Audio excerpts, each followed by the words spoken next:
சிறுகடிக்க ஆசை சரியில்லை. அடுத்து வர எபிசோடில் பார்வதியோட பையன் திரும்ப அவங்கள பார்க்கறதுக்காக வீட்டுக்கு வராங்க. பார்வதி அவங்கள பார்த்த உடனே ரொம்பவே சந்தோஷப்படுறாங்க.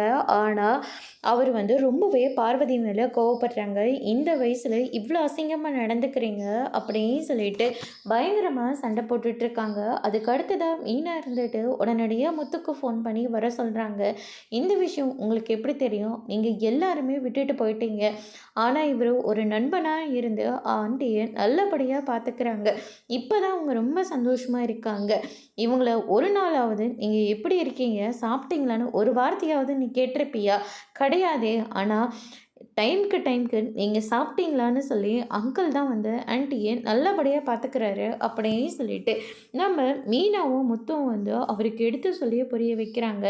இந்த விஷயம் எனக்கு ஆன்ட்டி சொல்லி தான் தெரியும்னு சொல்லிட்டு பார்வதியோட வீட்டு பையன் சொல்லவும், விஜயா நீ இவ்வளோ கேவலமாக நடந்து பண்ணு நான் கொஞ்சம் கூட எதிர்பார்க்கவே இல்லை.